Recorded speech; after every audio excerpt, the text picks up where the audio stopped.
Iburu, Iboya, Ibuche, everybody in Cyberland. Your favorite Babalao. At least I hope so. Omodum Odileke coming at you with another great podcast. And when we say podcast, right, we almost gotta put some perspective into what we're trying to do. Remember what I told you before. What are we trying to do? We're trying to bring in some legitimacy to the information age. I told you all in my introduction of this podcast that I was going to be real with you and I was going to tell you some truth. And, whether, we like it, we don't like it, or none of those things truly matter to me more than what is the truth. My Orumila guides us, especially the Babalaos, in several ways. He says, always study because you need knowledge. And with knowledge, you need to build the understanding, which is why we have elders and why we have people who are proficient in certain areas of ceremony and prayer and initiations that we have to learn from. And when we have that deeper understanding of the technicality of things, then we also need to have a deeper understanding in the philosophy of things. And when those things are combined, Orumila says, he is with us. Orumila is the Orisha of wisdom. So therefore, wisdom is with us. Babalaos live and die by this very simple code. Right? I can talk about Ikafung and I can talk about the 16 mandates and I can talk about all the variations of those things. But that's not what I want to do. I want to get down and, I'm not going to say dirty, but I want to get down to some specifics. This podcast is called Legitimacy. And I'm going to explain to you why I even got to this point where I'm like, wow, let me talk about this. Just last week, I was doing a Ikofa initiation. That means that Ikofa is women receiving mano de Orumila. And in my house, in my spiritual house, how I was raised by my late godfather, Ibaba Ente Orum, Miguel Alvarez, right, Oshetura, from the Tampa, Florida area. We typically go with giving warriors, right, which consist of Ogun and Ochosi, Eshu, Orumila, and Osum become part of that Mano de Orula aspect of things, right? So in essence, when you receive your warriors, Ogun, Ochosi, Eshu, and Osum, those are your warriors. Orumila is a separate initiation, which is the Ikofa portion of that initiation. The Orumila portion of that initiation is what drives the 3-day requirement. The Ikofa initiation is what drives, under most circumstances, you have to have 3 Babalaos present. Nonetheless, 2 will suffice, but you have to have 3. In some cases, we've seen where people are initiating with 1 Babalao. It is definitely an exception to the rule, but it is not the standard. Now, all those things are driven by people's odus, people's initiations, the things they're consecrated in, whether it be Igbaodu, whether it be, what we call Olofing or Odudua. There's just so many different angles to this that it is very hard to grasp. So I don't blame people for getting hoodwinked. I don't necessarily blame the person that's trying to find their spirituality by finding a spiritual elder and asking, hey, I want to be initiated into this faith because I think it's beautiful. I think it lines up with my heart and my mind, my soul. And I think that particularly is something that I take very dear.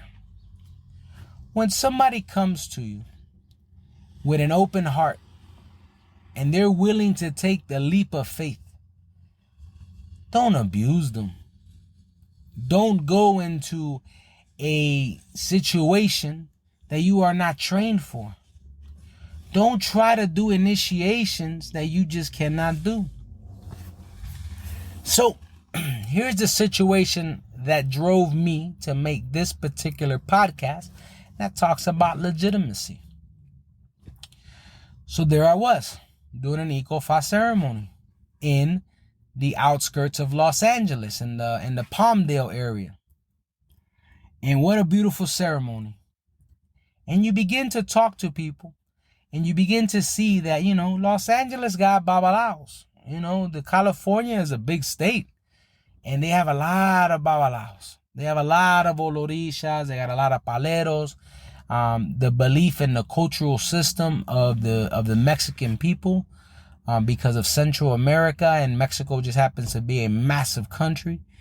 I'm not gonna say we. I'm just gonna say in that culture, there is a belief of the Santa Muerta, right? And we believe in that aspect alone drives a certain level of spirituality, a certain level of understanding what are eguns, what are spirits, because the Santa Muerta is very much eguns and spirits.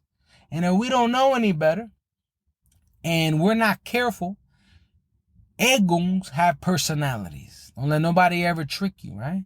Egun spirits, they all got personalities. Why? Because they walk this earth. They live this earth. They have remnants of their experiences on this earth. So therefore, we got to be careful on what we're doing. So, when I talk to people in California specifically, I always run into some of the oddest situations.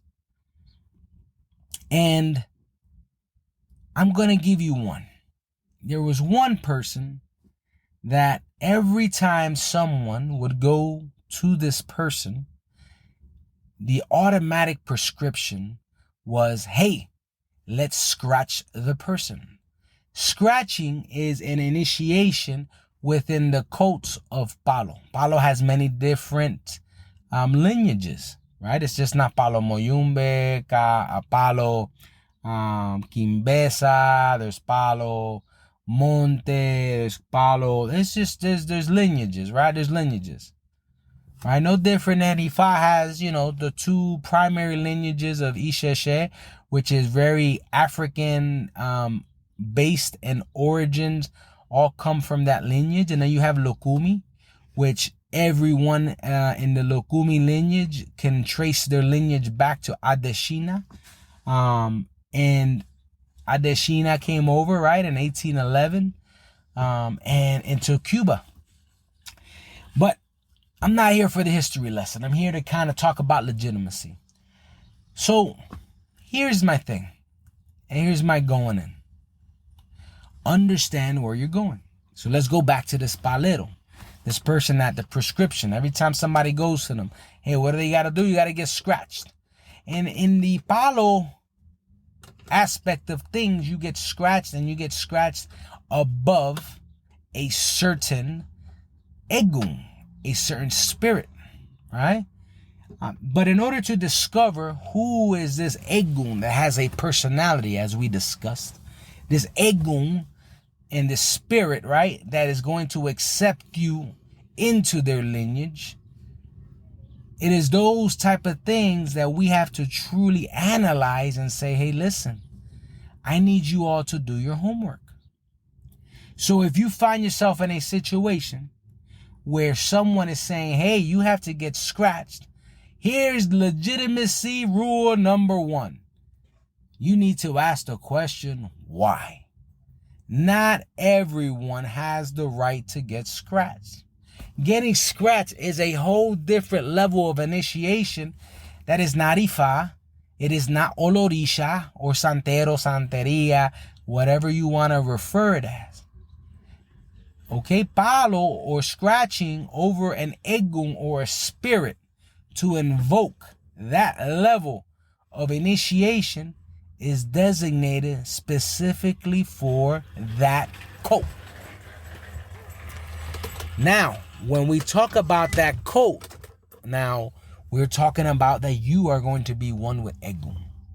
You are going to be one that's maneuvering those secrets. You are the one that, if you're not careful, you have an egun that you can upset. You have an egun that has that or wants or desires attention. You got to light them up. You got to attend them. You got to feed them. You have to work them. There's a responsibility there that every person should be asking. Why? Okay.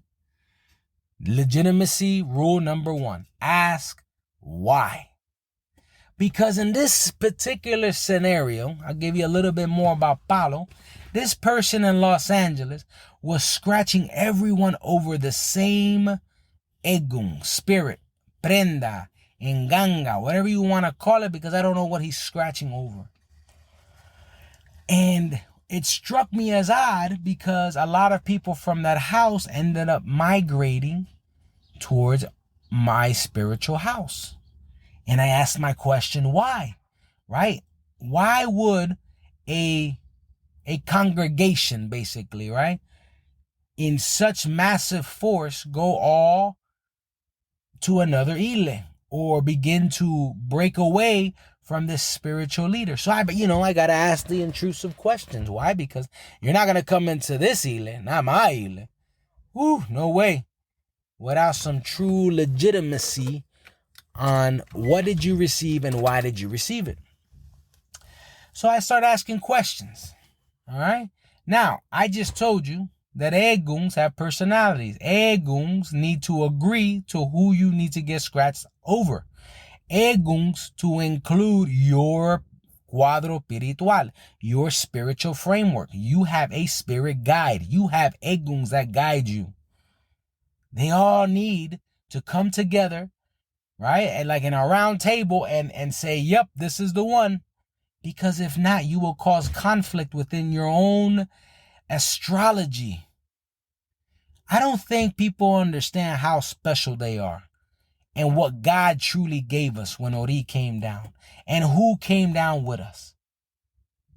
So I go back to legitimacy rule number 1. Ask the why. Hell, even if I told you you needed to receive mano de orula, you should be asking me why.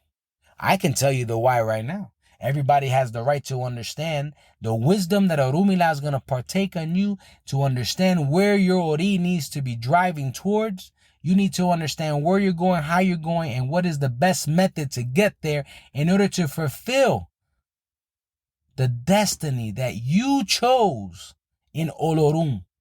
Olorum is like heaven. You chose a head up there and you said, I'm going to walk with this head. And with that head came accompanying a guardian Orisha that said, you know what? I'm going to go down there with you just to make sure I got your back.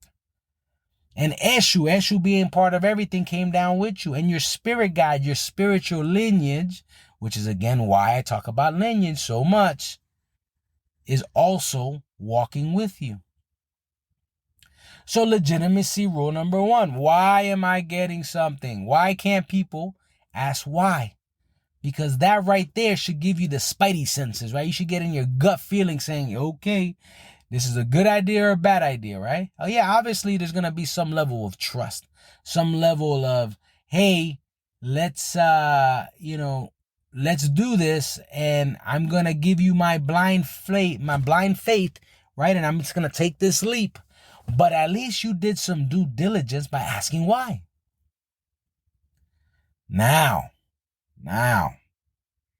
I'm going to tell you, you need to also understand is, why do you want to get initiated into a particular cult of whatever sort?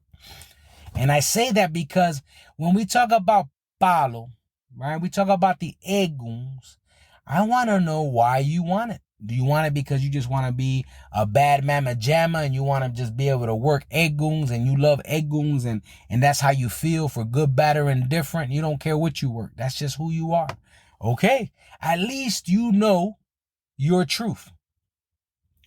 Some people love the faith for what it is, loves the philosophy, loves for what it stands for, wants to learn more. Okay, beautiful. You know your truth. But here's the second question. Before you take that blind leap. Did you ask yourself, is this person that's initiating me capable of teaching me? All right, I'm not trying to be a life coach here, but I'm going to be honest with you. Some people are auditory learners. Some people, they read and they learn better by reading. Some people have to learn by doing, right? By taking action. Not every spiritual leader, because they can scratch you or do any other initiation, is the right person for you. So we got legitimacy rule number 1, the why. Why do I need this spiritual leader? That's rule number 1. Rule number 2, why do I want this? And that's something you have to look yourself in the mirror and ask. And once you understand those 2 truths, then you're going to ask yourself legitimacy rule number 3. Is this person that's going to initiate me truly going to be my teacher, my spiritual teacher? Do I see what they stand for? Do I agree with their ethical and moral values on how they maneuver? That's legitimacy rule number 3. Rule number 4 is very interesting. Rule number 3 and number 4, you can almost take the same approach. If rule number 4 is pretty much going to tell you, look at the spiritual house. Look at the godchildren that are there. Look at the initiants that are there. What type of people are they? Are they the gossipers? Are they the ones that are talking other people's business? Are they the ones that when no one's there, they're talking about them? Are they the ones that are deterring, right? They deter you from an educational environment of learning, right? Are they the ones that are the cancer spores that are going to spread and are going to cause more conflict and drama in your life? Because that's what you got initiated for, because you wanted drama, right? Think about it. So that means you got to do a little bit of homework. That means ultimately at the end of the day, you have to spend some quality time, whether it's getting consultations, whether it's just hanging out. If they have a botanica, hanging out just to kind of see, hey, can I help around a little bit? And analyze the situation you're about to get into. Is that ile a good fit for you? Are they all about the gossip? Are they all about the money? Are they all about the, cookie cutter approaches? Because cookie cutter approaches are bad too, right? Let's talk about that for a little bit as you analyze, right? Rule number 4, analyze the house, right? What is the cookie cutter approach? That means if you get something, everybody gets something. If you're going to get scratched over an eggoon, everybody's going to get scratched over an eggoon. All those cookie cutter type approaches are wrong, because everyone has a particular spiritual journey, a spiritual path. And this is crazy that we are willing to say that I am the same as the person next to me. All right, that's legitimacy rule number 4, right? Analyze. So let's talk about legitimacy rule number 5. All right, guys, I'm just going to come out and say it. Santeria, okay? Whether you call it Santeria or Orisha worship, doesn't matter, right? If it's Ifa, Babalaos that are, African traditional, or Babalaos that are Afro-Cuban, or, one, is all about the motherland of Africa. The other one's all about the diaspora because of what it created, and et cetera, et cetera, et cetera. Doesn't interest me. Not one bit. But here's the part that interests me the most. Is what Orunmila told us. Remember what Orunmila told us. Orunmila said, hey, gain that knowledge, right? Gain the understanding in order for me to partake the wisdom. Orunmila told you this. You should not be making any moves in any type of spiritual lineages, I don't care where, until you receive your mano de orula. And the right way to receive your mano de orula is you getting your warriors and your mano de orula. Ogun Onochosi, boom. All living in one pot. Then you have Osum. Then you have Eshu. Then you have Orunmila. Because believe it or not, that is what's gonna drive a lot of the decisions that you need to make. Because a roadmap will be explained to you. A line of spiritual development, step by step, should be articulated to you by that Babalao. That Babalao should be able to tell you, hey, because you're this Odung, and because you're your guardian Orisha is this, and because you came out with a prophecy like this, here's the recommendations. And here's where you should go. Some people have no business ever getting scratched. Some people have some business getting scratched, but never have business actually working palo. Some people have no business ever getting crowned. Some people have to go straight to Ifa and may have to get crowned and immediately go to the next room. Some people may just need to receive mano de orula and be perfectly fine living their life the way it is. But how do you know this? And the only way to truly understand this is if you receive your mano de orula. You got to hear what Orunmila has to say. I think that we are not necessarily doing our due diligence, right? And we're gonna label that one rule number 5. Get your mano de orula before you do anything. Boom. Dot. Period. And if you don't have your mano de orula and you already initiated into other sections, right, of this Yoruba culture, then you need to run and get your mano de orula. Right? Women ikofa, men awofaka. It was very unfortunate for me when I heard about the cookie cutter approach. Everybody getting scratched because it was everybody. It was a thing to do. It wasn't because you were destined to do it. It was a thing to do. It was more like, let's all go to the amusement park. But in this case, let's all get scratched. And this irresponsible priest, right? Or irresponsible gangolero, palero, whatever we want to call him, right? Took advantage of that opportunity and did something that could have altered people's lives. Get your mano de orula. Follow rule number 5. Actually, follow rule number 1 through 5 now, and you will have a clear idea on where you're going and how you're getting there. Okay. Rule number 6. All right. If you are able to understand rules 1 through 5, then now you are postured for rule number 6.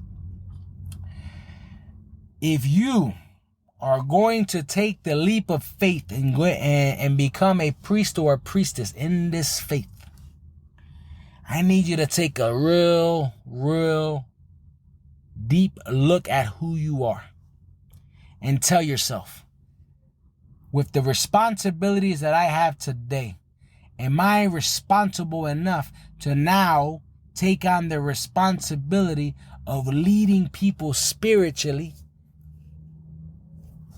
within the next couple of years? Because in Ifa, the Babalao comes out of the room of Ifa. Congratulations, you're a Babalao. And there's a massive learning curve. In Orisha worship, you become a Santero, Santera, Olorisha, Yawo, right? Because your first year has a lot to do with Yaworaje, which has its own separate rules of legitimacy, All right. And you need to kind of look at it. You need to say, damn, you know what?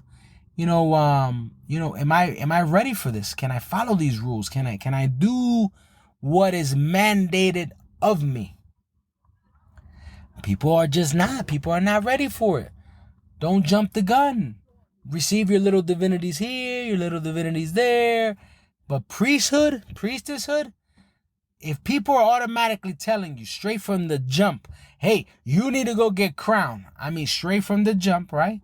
And they're saying, and they're using tactics like, if you don't do it now, you're going to die. Or you're going to do it now, you're going to get sick. If you don't do it, no. Forget all that stuff, right? There's going to be a point in time where that may be true.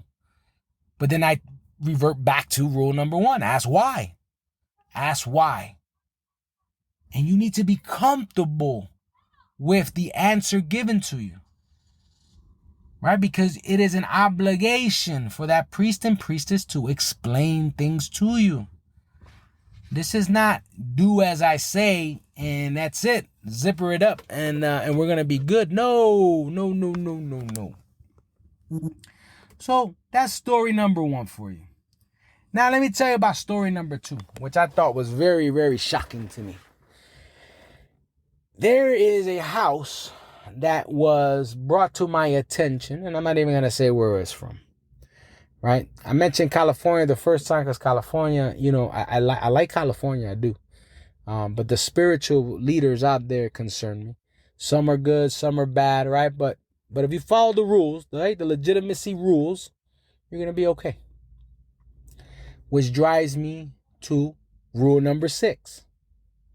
A spiritual leader should never, ever, ever, ever have sexual relations with their initiates, right? The people that they said they were going to lead.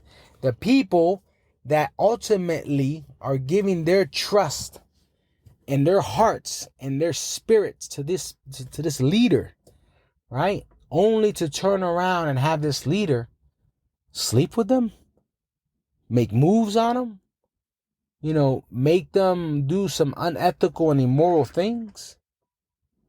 There is no ceremony out there either that has a sexual component to it.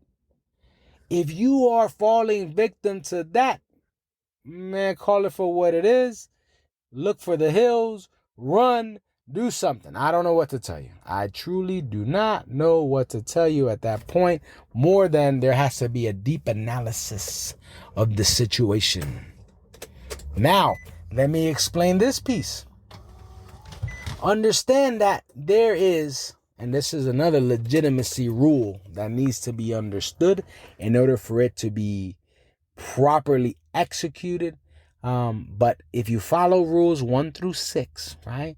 That means that now, right, 6 was pretty much, there's no sleeping with each other. There's no pre-sleeping with the initiants and the aleos. Listen, got it. Love at first sight. You know what I mean? Those things are going to happen.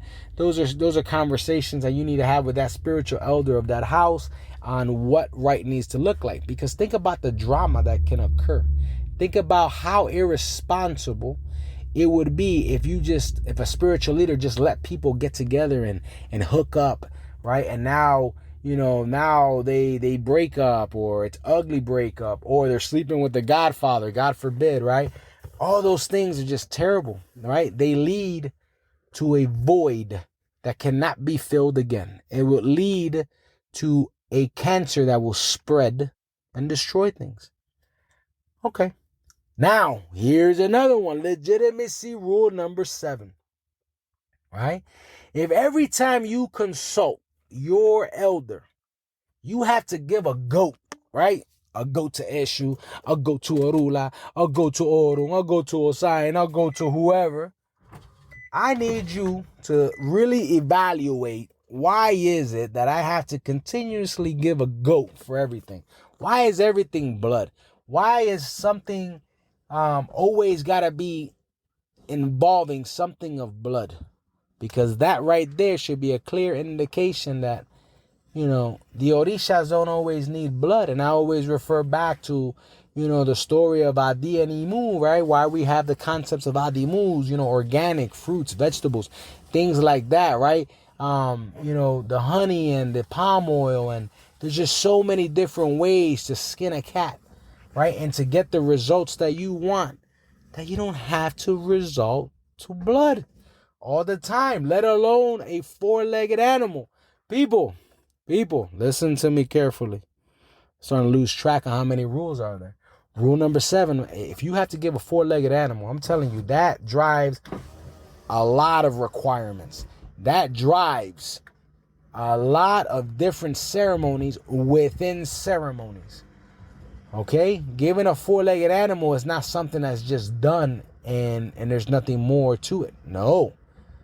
We have to be able to see, depending on who you're giving that four-legged animal to, maybe that divinity needs to have a conversation with you, right? Maybe with a four-legged animal, it was needed because there was something we were trying to avoid or try to avert. Those are the things that ultimately, at the end of the day, you got to kind of put together, and you got to start to see. If every one of the bosses that are marked for me is a four-legged animal or some type of blood, man, you need to really evaluate whether or not there is some legitimacy to what's being said to you. Now, some people come a little bit more complicated than others. And I'm not saying that, ultimately, it cannot be possible. Anything is possible. But the likelihood that every single time you have to do a consultation, something like that comes out, is highly unlikely. But it's possible. But I need you to start questioning the why, right? Go back to rule number 1, the golden rule. Ask why. And allow that elder to answer your questions in order to get your mind in the right place, in order for you to put your heart into it. Okay. Legitimacy rule number 8. Let's check this out, guys. All right. This is not a magic 8-ball. This is not a genie in the bottle. You're not going to rub a lamp and you're not going to get 3 wishes just because we sacrifice animals, because we are very in tune with the nature of everything, and we manipulate energy very well. That's what Babalaos do. We manipulate energies very well. Oriates and the Olorisha side of the house do the same thing. The gangoleros, the paleros, whatever we want to call them, in a respectful title, of course. They're going to do their thing. Everybody's manipulating some form of energy or ego. That's just the bottom line, right? For the betterment of a person. However, just because we can doesn't mean we should. Sometimes if you put yourself into a situation where Ifa's already warned you, and now you're looking for another silver lining to your problem because you just lack the discipline to follow, Orumila's going to say no. And you have to be comfortable with that. That's why they have a concept called Iwapale.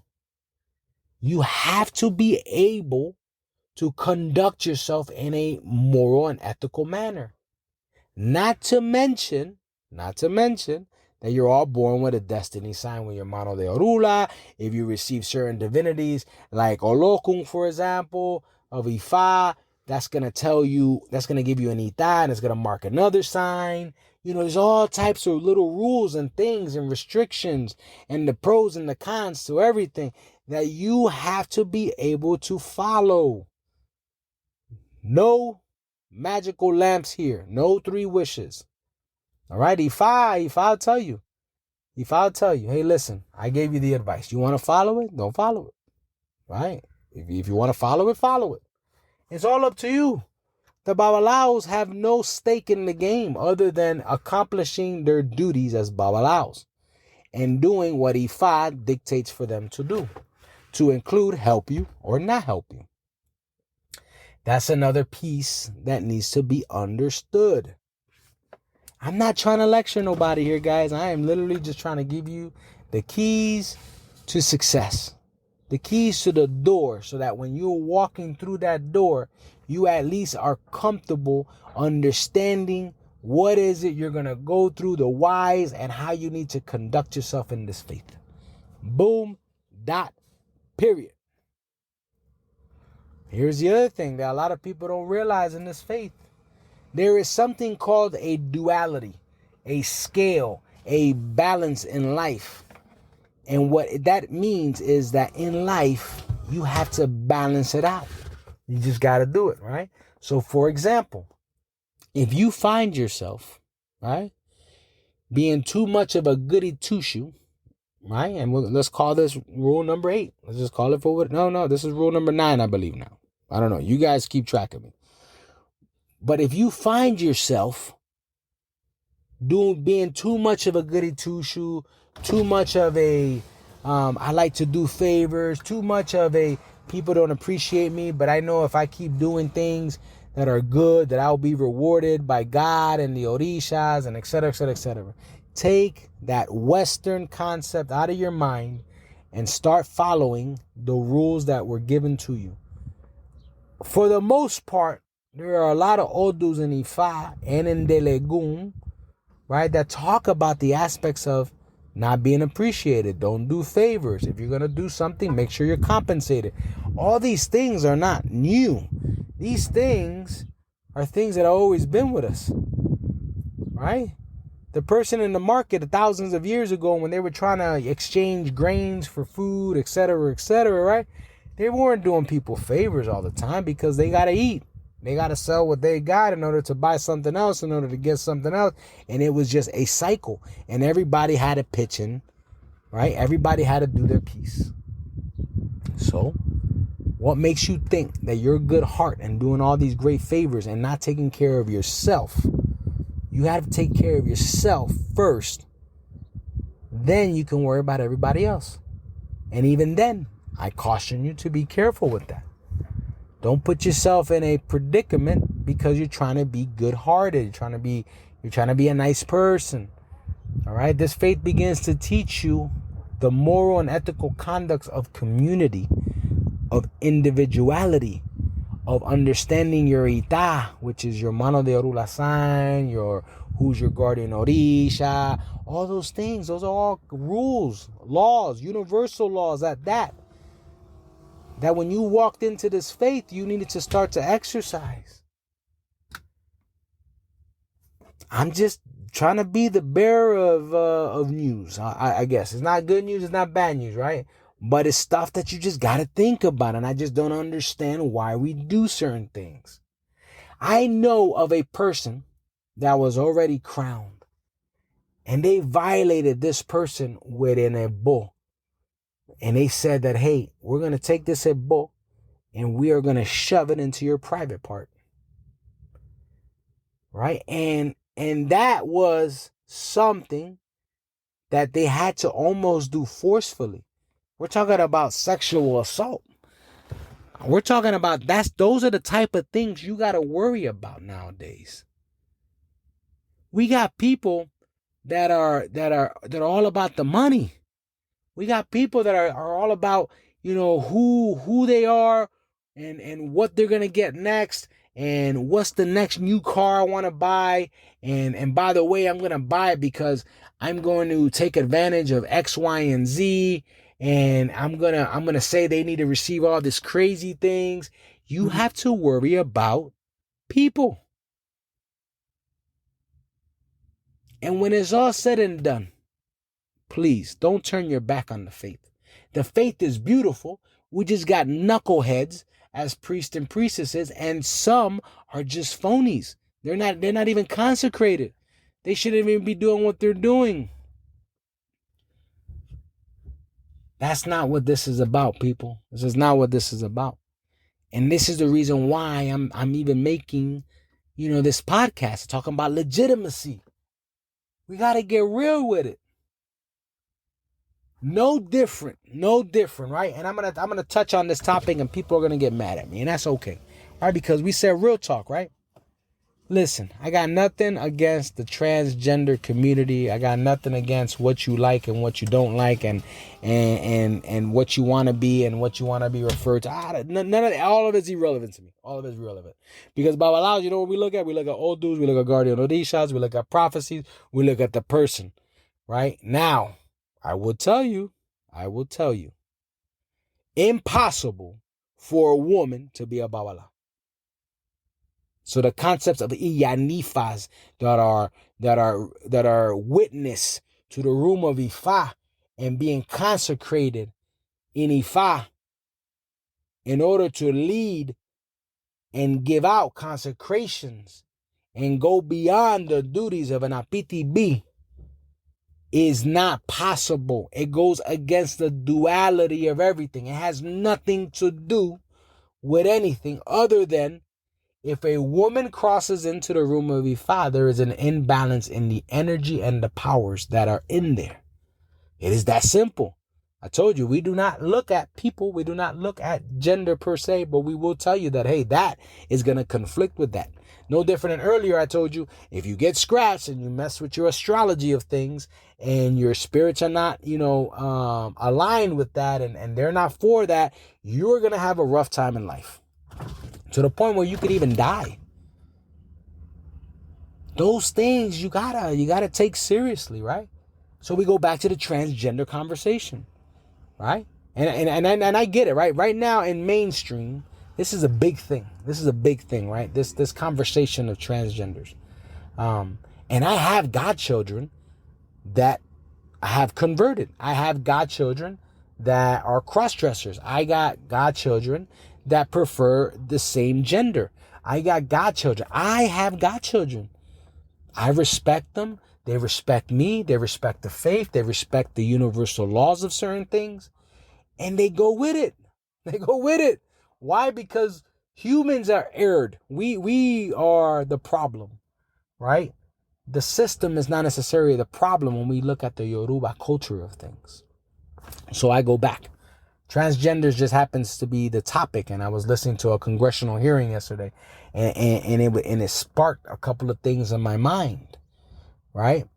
Here's the problem, the spiritual problem set that needs to be addressed in order for us to truly show equal opportunity for a person that goes from, let's say, female to male. Let's just say that, right? Let's say that a female wants to go and become a babalao. They went through the hormones and the surgeries and they did everything they had to do, right? In order to convert themselves to a man. Here's the problem set. That person was born with the genetics, right? With the reproductive organs, right? They were born with this thing that science has identified as a female, but spiritually speaking, we see women as a gateway from Olorun to Orisha Aye, which is the earth. That is the problem set, right? If you are born with reproductive organs, you are a gatekeeper. You are the gateway. You are the one that is bringing life. Guys, believe it or not, I hate to say it, and I said this before in a plante and everybody chuckled at me. I was like, hey, we are bones and meat, right, in skin. We are easily replaceable compared to a woman. Because a woman holds the secrets of Olorun, the secrets of life, the transformational aspects from the journey of Olorun, from the universal aspects of things down to the womb, down to 9 months, which is the number of eguns, where the woman throws her head back. Ori is signaling to the universe that a child is being born of God and that it's coming down with this Ori, and this guardian Orisha is there, and blood is spilled because the mom is ripped open or cut open. It doesn't matter. And the earth is eating and feeding off of all of this, because even that is a concept of ceremonies that even we reenact today. Again, The problem set is the reproductive organs. Just because you remove the reproductive organs doesn't make you any less of a gatekeeper. It just means that now you close the gate and you lock the door and you put a padlock and there's nobody getting back in and out because you removed the organs. But that's the concept that you need to understand. Women hold a spirituality that a man will never have. So a woman going to a man, sorry, not gonna happen. You cannot become a babalao. And for the women today that are iyanifas, that have nothing to do with the LGBTQ question mark, exclamation point, I think I got them all. Women that have nothing to do with that should even take heed on what I'm saying to better even understand that, wow, okay, I really have no business in the room of Ifa and I cannot be a babalao. And those are the things that I tell people, those are the legitimacies. Those are the rule sets. You know what I mean? Again, you call me for what you want to call me. My godchildren know who I am. My godchildren know I love them. I don't care about anything when it comes to anything that has to do with politics per se, or anything that has to do with how someone is living their life, unless it interferes with the universal law of things, right? If it interferes with Yorita. I have, and there's certain concepts to this, right? Think about it. I have male, okay? So genetically male, godchildren, that those males like males, and they identify more with females than they do with males, right? So they're very, they upkeep, right? They do the nails, they do the hair, they do everything, right? Some of them go through the operations and some of them don't. That's fine. But here is where Yoruba, in our culture, we even explain that. Remember I said you grabbed the head, the ori that you were going to come down with. Sometimes we grab a head that has more feminine aspects of things than masculine aspects of things. And that makes them even more powerful as a guy with a feminine aspect, aligned more with the spiritual aspects of eguns. That's why a lot of homosexuals, specifically the males, right? They find themselves a lot more in tune working with the eguns and spirituality and spiritualism and mediumship, because they have a female energy that's flowing through them, right? It's mind-blowing. All right, guys. All right. I think I talked a lot. I talked a lot about legitimacy. I wanted to make sure I threw this out there, right? With the hot topics, right? Because I think it's important to understand. All right. And with that said, hey, Iburu, Iboya, Buche, Che, Cyberland. This podcast is out. And until the next.